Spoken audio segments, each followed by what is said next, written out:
barisan hadapan, terutamanya pengarah kesihatan kita, Datuk Dr. Nur Hisham bin Abdullah, dan juga kepada semua anggota-anggota keselamatan termasuklah polis, tentera yang telah menjalankan perintah kawalan pergerakan dengan begitu cemerlangnya, dan juga setinggi-tinggi tahniah dan terima kasih saya ucapkan kepada rakyat Malaysia yang telah mematuhi segala arahan-arahan, terutamanya ahli-ahli pembangkang yang telah menasihatkan rakyat di kawasan-kawasan tertentu untuk sentiasa mematuhi peraturan-peraturan dan nasihat yang dikeluarkan oleh Yang Berhormat Paguh. Saya di sini mempunyai senaskah titah tuanku dan ingin menjunjung kasih juga dalam perbahasan ini menyentuh beberapa perkara. Pertamanya, saya ingin merujuk kepada muka surat 7. Kalau ada Yang Berhormat di sini memegang senaskah titah tuanku yang menyentuh tentang aspek keselamatan. Dalam muka surat 8, Duli Yang Maha Mulia Seri Paduka Baginda di-Pertuan Agong menyatakan seperti berikut. Pada masa yang sama, tahap keselamatan dalam negara hendaklah terus dipertingkatkan, terutamanya dalam menangani pelbagai jenayah, penyalahgunaan dadah, penyeludupan dan juga pemerdagangan manusia. Dalam konteks ini, saya ingin membangkitkan satu isu yang menghayat hati saya sebagai seorang peguam dan pengamal undang-undang.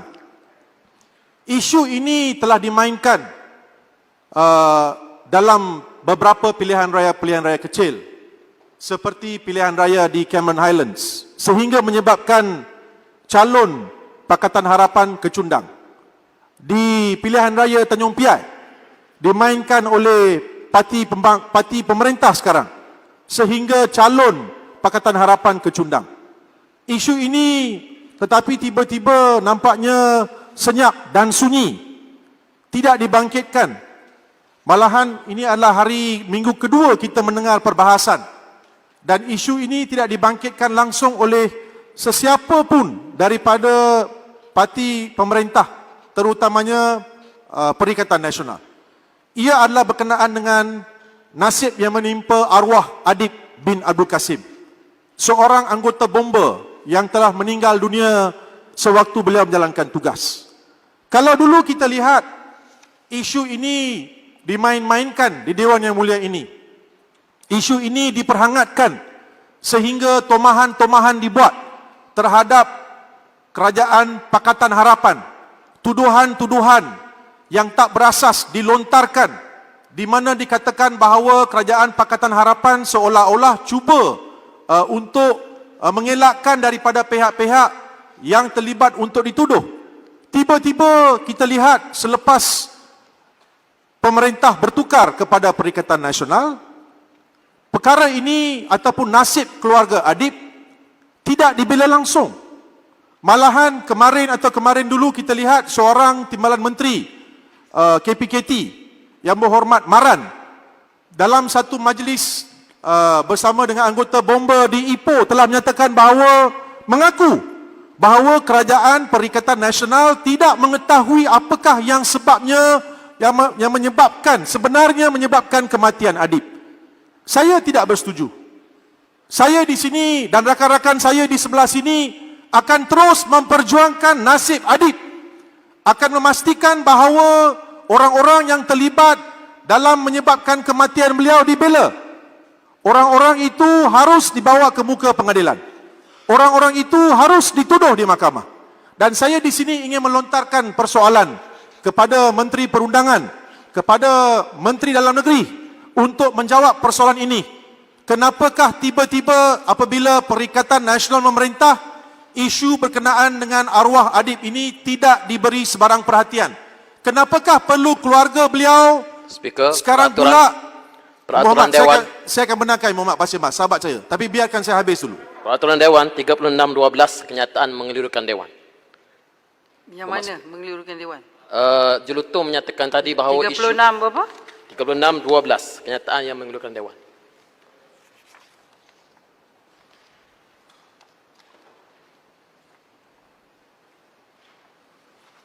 Yang Muhammad, yang mana ni? Sila baca 36.12. 36.12. Kenyataan mengelirukan Dewan. Mengeliru. Ya. Silakan. Julutong menyatakan tadi bahawa isu adib tidak pernah dibangkitkan dalam Dewan ini. Sedangkan dalam Hansard, saya sebagai Yang Berhormat Ali Muhammad dari Pasir Mas membangkitkan isu adib ini dalam ucapan saya pada minggu lepas ketika mana ditanya oleh Julutong. Jadi saya fikir Julutong kena betulkan sedikit Yang Berhormat, Speaker, laras bahasa beliau. boleh saya jawab kepada peraturan itu? Silakan. Perkara itu dibangkitkan oleh sahabat saya dari Pasir Mas selepas saya membangkitkan perkara itu dan melontarkan persoalan. Perkara yang saya bangkitkan ini adalah kenapakah perkara ini tidak dibangkitkan semasa ucapan-ucapan dibuat oleh Yang Berhormat sendiri? Ada perbezaannya. Saya ingin meneruskan, Muhammad. Isu ini adalah isu penting, Muhammad. Saya tidak mau bermain politik. Tapi, sebagai seorang tak, peguam, saya dah minta ucapan Julutong dimasukkan dalam ucapan saya pada minggu lepas, isu adib. Jadi tak adil kalau Julutong kata isu adib tak dibangkitkan. okey, baiklah. Saya tarik balik. Saya mohon maaf dan saya akan teruskan. Okey. Tetapi isu Terima penting kasih, Julutong. Terima kasih, Speaker. Isu penting adalah isu ini. Isu tentang nasib adib dan keluarga beliau harus diberi perhatian, dan saya ingin mengakhiri ucapan saya dengan menyatakan bahawa perkara ini wajib dan wajar dijawab semasa penggulungan oleh Menteri Keselamatan Dalam Negeri dan juga Menteri Perundangan, termasuklah Menteri Kanan Pertahanan, kerana baru-baru ini adalah sungguh tidak bertanggungjawab bagi menteri-menteri di sebelah Perikatan Nasional untuk menyerahkan tanggungjawab itu kepada keluarga adib. Kenyataan-kenyataan dikeluarkan baru-baru ini di surat khabar menyatakan bahawa kita tidak tahu apa yang berlaku kepada adib, tetapi keluarga beliau boleh menyaman pihak polis sekiranya mereka ingin berbuat demikian. Ini adalah perkara yang saya rasa tidak sewajarnya dinyatakan dan saya amat tidak bersetuju. Isu kedua yang ingin saya bangkitkan adalah penjelasan. Speaker, saya akan Arau, saya benarkan saya teruskan dulu. I will allow you to. Arau. Maafkan Arau saya. sendiri untuk apa ni, Arau? Yang Dan, Muhammad. dan saya minta penjelasan. No, saya tak Di benarkan. atas ucapan yang berbentuk Yang Muhammad. Peraturan mana Yang Muhammad? pembohongan. Saya tak benarkan. Yang Muhammad. Sebab Yang selama Muhammad. 22 bulan kami Yang perjuangkan nasib adib. Tak boleh Yang Muhammad. Yang Muhammad, Arau. Kalau penjelasan, kena tunggu Terima daripada kasih, Tuan pembahas. Speaker. Ya, saya tahu. Mereka selalu buat kat saya macam tu. Tak saya buat apalah kat Yang mereka. Muhammad. This is floor dia. Terima kasih. Speaker, isu kedua yang saya ingin menyentuh adalah juga berkenaan dengan titah tuanku atas isu keselamatan. Kita lihat semasa PKP. Point of order. Point order ni Yang Tuan Muhammad. Speaker. Saya ulang balik 36.12 sebab Yang Berhormat mengelirukan Dewan. Jadi ahli-ahli kami masa itu pembangkang, kami timurkan isu adib sampai ke peringkat yang hebat. Termasuk speaker sendiri sama-sama menimbulkan isu adib. Tapi apa kerajaan PH buat? Nothing. Kita baru merintah 4 bulan, dia nak tuduh kita macam-macam. Inilah satu kenyataan yang mengelirukan Dewan. Yang Muhammad, point Ya. of order tu di segi peraturan. Ya, dia Yang Muhammad buat mengelirukan dengan Dewan. ucapan. Dia mengelirukan Dewan dengan menuduh Yang kami Muhammad, tidak saya takkan timbulkan isu berhenti adib. masa ni. Terima kasih. Silakan, Julutong. Terima kasih. Lagi Terima kasih, 12 Speaker. minit lebih. Speaker, saya ingin membangkitkan satu perkara yang melibatkan rakyat, iaitu semasa PKP dilaksanakan, kita lihat bahawa mahkamah-mahkamah mengenakan hukuman kepada rakyat biasa yang melanggar PKP ini dengan mengenakan hukuman-hukuman penjara. Nah, saya merujuk kepada kisah seorang wanita, single mother dengan izin, B. Lisa Christina, yang telah dikenakan hukuman penjara kerana melanggari perintah PKP. Persoalan yang wujud di minda rakyat adalah, kenapakah orang-orang kenamaan seperti Menteri Kesihatan, seperti Timbalan Speaker sendiri, seperti anak-anak orang-orang kenabahan seperti Yang Berhormat Bagan Datuk, yang melanggar perintah-perintah yang sama hanya dikenakan hukuman RM1,000 sahaja. Ini adalah perkara-perkara yang wajib dan wajar diberi perhatian oleh Kerajaan Perikatan Nasional. Persoalan yang ingin saya tanya adalah, adakah apa-apa tindakan yang akan diambil bagi memastikan bahawa perkara-perkara ini tidak berulang kembali? Kerana kita perlu memastikan bahawa rakyat dan juga orang-orang Boleh kenamaan. sikit, sikit boleh. Silakan. Yang berhormat, Okey, terima apa kasih. ni Kim Manis? Terima kasih Yang Berhormat Jelutong. Bawah Yang mana, Berhormat Yang Jelutong Berhormat? mempertikaikan tadi Yang soal... berhormat berdiri bawah peraturan mana ni? Tak. Nak mohon penjelasan. Mencelah. Kalau mencela, minta Dia bagi. Saya teruskan. Saya tidak bagi. Yang berhormat Jelutong beri Saya- ataupun tidak? Saya tak bagi. Saya teruskan. Beri ataupun tidak? Saya Yang berhormat, sekarang ingin Yang merujuk. berhormat, are you allowing Saya or tak not? bagi. Maafkan saya tidak cukup masa. Yang berhormat Kim Alah, Manis, sikit lah tadi Yusuf bagi. Saya tak bagi. dia Maafkan tak nak saya. bagi Yang berhormat Kim Manis. Tadi dia bagi dah. Sekarang Saya- dia tak nak bagi. Aturan Saya sekarang 36. sekarang ingin speaker, saya ingin merujuk Yang kepada berhormat, dia tak nak Mesyuarat bagi, saya nak 36. buat macam mana? Takkan saya nak paksa dia bagi. saya ingin merujuk kepada Peraturan mesyuarat satu lagi Dia yang perkara. memarau. 366 Peraturan mesyuarat. Dia telah menuduh Yang Berhormat Timbalan Speaker di antara nama-nama yang disebut melanggar PKP. Bukan. Yang Berhormat Speaker kena perjelaskan, kalau tidak nanti timbul persepsi Yang Berhormat telah menerima ucapan Jelutong menuduh Yang Berhormat melanggar Tak, PKP. yang memarau, Ya. saya rasa dia sebut tu sebab tentang speaker yang... Saya rasa bukan saya kan? Bukan. Saya Datuk belum Rashid. speaker lagi. Datuk Rashid. Tak apalah, dia dah betulkan. dia Tinggal sebut 10 minit je Yang speaker. Berhormat. Ya, Tak apa, ya. tak apa Yang Berhormat. Saya ni tak terlampau sensitif sangat. Tak ada masalah. Silakan. Terima kasih. Around 10 minit, 21 saat. Silakan. Saya juga Maaf, ingin Jelutong. saya juga ingin merujuk kepada perkara yang melibatkan banjir di kawasan saya sendiri, iaitu kawasan Jelutong.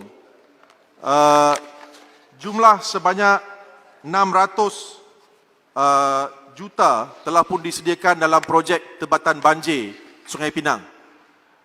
Tetapi ketika kita menjadi kerajaan, Menteri Pakatan Harapan Yang Berhormat Dr. Xavier telah pun turun ke kawasan saya untuk melawat kawasan dan telah mengumumkan bahawa kerja-kerja tebatan banjir itu akan dimulakan.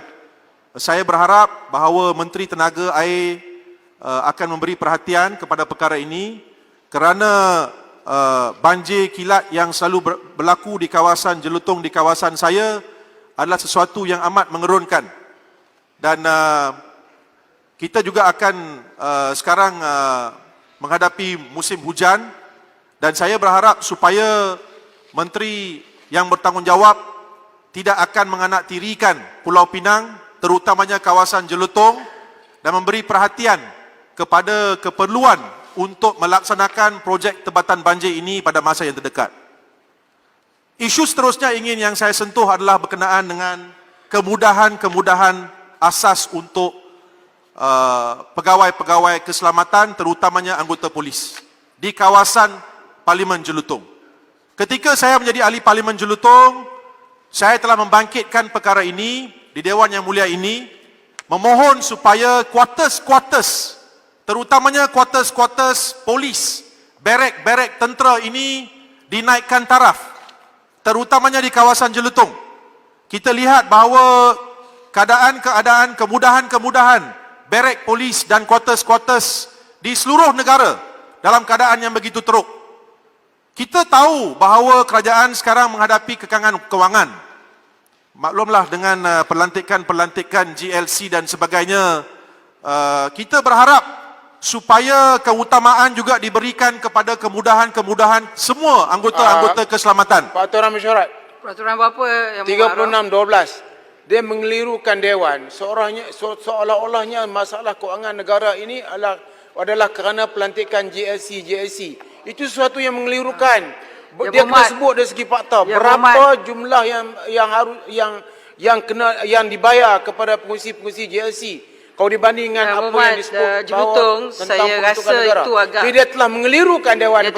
Saya terima Yang Berhormat Arau. Yang Berhormat Jelutong agak terlampau nak tuduh secara pukal Right. bahawa masalah kewangan Saya tarik ada balik, pelantikan jasa. Puan Speaker, saya minta maaf, saya tarik balik, saya teruskan dengan ucapan Terima saya. kasih. No Terusnya problem, tak ada tinggal masalah. 7 minit 58 saat. Ya, Timbalan Speaker, saya juga ingin menyentuh tentang satu lagi perkara yang agak penting, yang menyentuh hati saya, iaitu dalam ucapan Tuanku, beliau telah merujuk kepada perpaduan nasional, iaitu di Perangan 13, bagi manfaat semua yang berhormat yang hadir di sini, di muka surat 7. Dan ini adalah apa yang dinyatakan oleh Tuanku dalam titahnya. Setiap kaum perlu menunjukkan sikap dan teladan yang jujur untuk mengeratkan perhubungan. Dalam usaha mengukuhkan lagi kesepaduan nasional, sosial dan integrasi nasional, Beta menyambut baik pelaksanaan pelan tindakan perpaduan negara bagi memastikan agenda perpaduan nasional dapat diterapkan secara menyeluruh menerusi elemen-elemen kepercayaan dan jati diri yang teguh berlandaskan kepada prinsip rukun negara. Quote unquote. Saya amat tersentuh dengan perkembangan yang berlaku di Kedah. Dulu ketika Yang Berhormat Jerlon menjadi Menteri Besar, tidak ada sebarang insiden perobohan kuil Hindu dan tokong Cina. Kini perkara ini berlaku dan banyak penduduk-penduduk di Kedah, terutamanya yang beragama Hindu dan beragama Buddha, membangkitkan kerisauan mereka. Saya di sini memohon Menteri Perpaduan untuk memberi perhatian kepada perkara ini, kerana kita lihat bahawa kerajaan Kedah di bawah pentadbiran PAS sekarang sungguh tidak bertimbang rasa kerana melaksanakan tindakan-tindakan di mana kuil-kuil dan tokong-tokong Cina dirobohkan. Perkara ini adalah perkara yang sensitif. Kalau kita ingin mendokong nasihat-nasihat yang diberikan oleh Tuanku dalam titahnya, kalau kita ingin mengangkat perpaduan di antara rakyat berbilang kaum di negara ini, saya dengan rendah diri berpendapat bahawa ada cara lain kerajaan Kedah boleh melaksanakan, sekiranya pun perlu untuk meminda sesuatu kuil dan tokong untuk mengadakan perbincangan dan sebagainya. Di sini saya juga menyeru Yang Berhormat daripada Tapah, Yang Berhormat daripada MCA dan sebagainya untuk memberi perhatian, kerana ini adalah perkara yang begitu sensitif. Dan saya di sini berpendirian bahawa kita harus memastikan perkara ini. Pak Tuan Mesyuarat, Apa lagi Yang Berhormat Arau? 36-12. Iaitu? Dia sebut perkataan kerajaan PAS telah merobohkan kuil-kuil. Saya ingin bertanya, dari segi jumlah, berapa kuil, berapa tokong yang telah dirobohkan dan apa sebab dirobohkan? Sebab Yang Berhormat sebut perkataan itu boleh menimbulkan benda-benda yang melibatkan perkauman.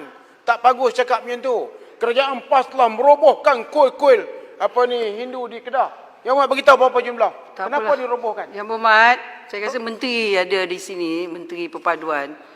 Dalam golong menteri boleh memberi jawapan ataupun jawapan bertulis. Saya rasa itu point di segi fakta. That's a fact. You're raising a fact or an assumption, Yang Berhormat Jelutong.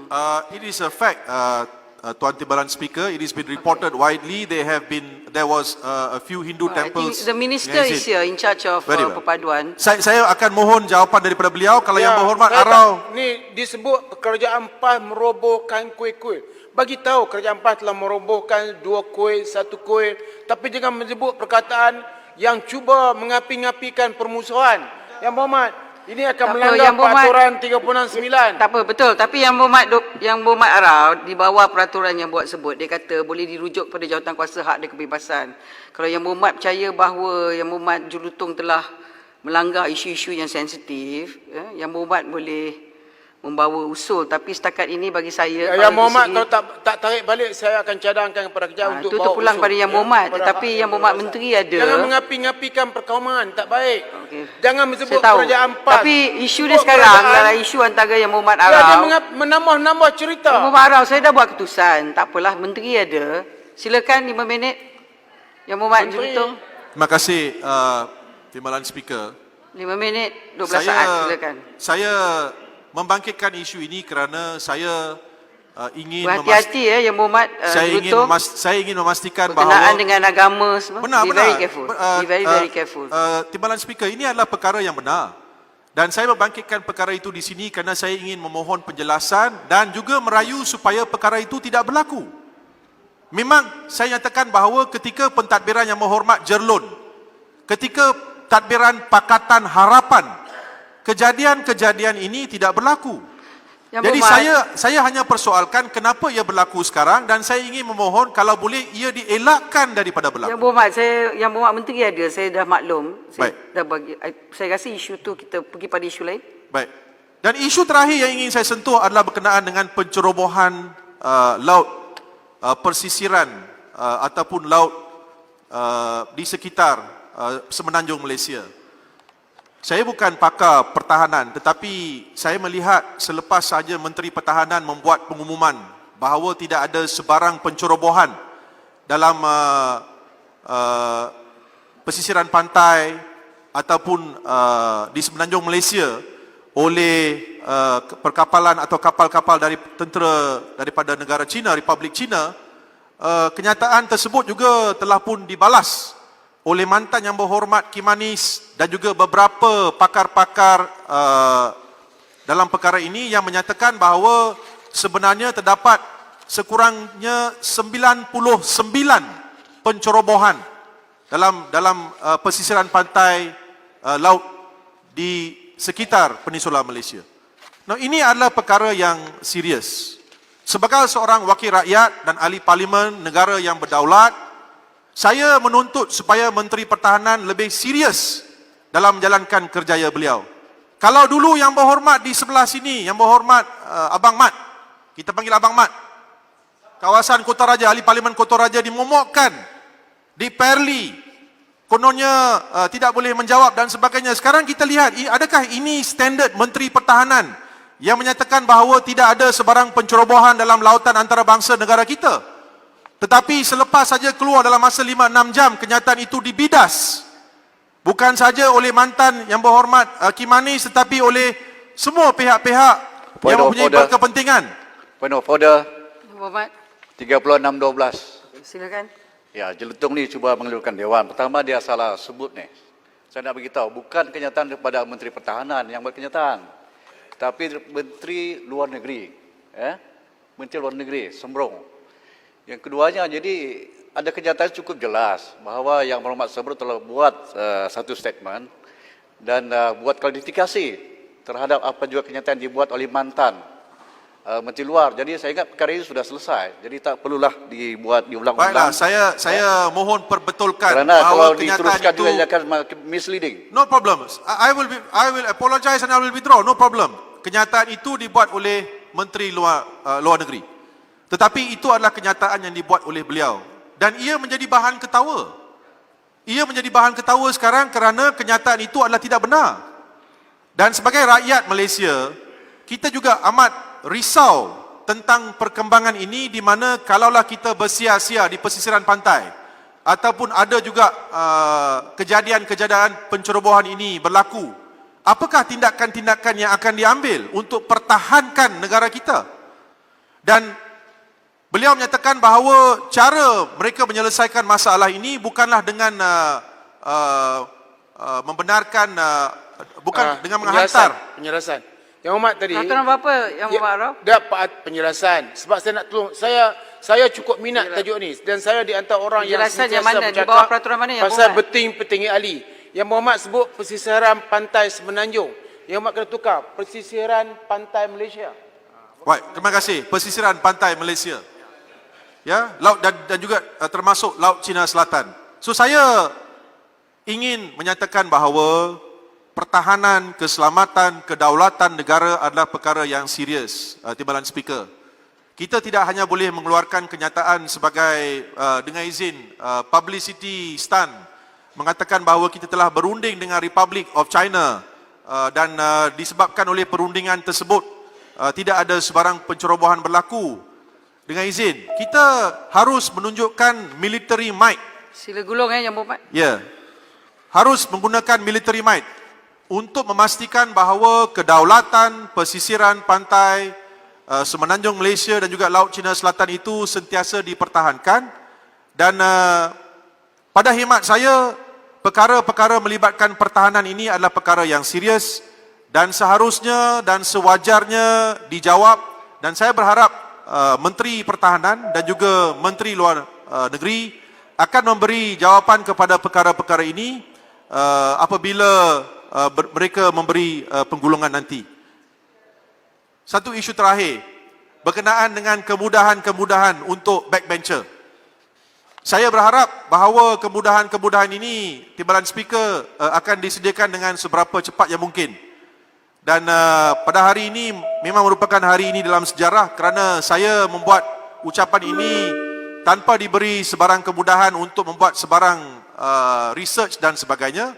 Tidak diberi meja dan kerusi untuk menulis dan juga membuat persediaan. Namun demikian, demi rakyat negara kita, demi Pakatan Harapan, kita akan terus berjuang untuk memastikan bahawa mandat rakyat akan terus dikembalikan dan kita akan memastikan bahawa kalaupun ada pilihan raya pada masa yang terdekat, kita akan kembali sebagai kerajaan yang menjunjung mandat rakyat. Sekian, terima kasih. Tidak ada Saya mohon hari menyokong. untuk Pakatan Harapan. Tidak ada hari.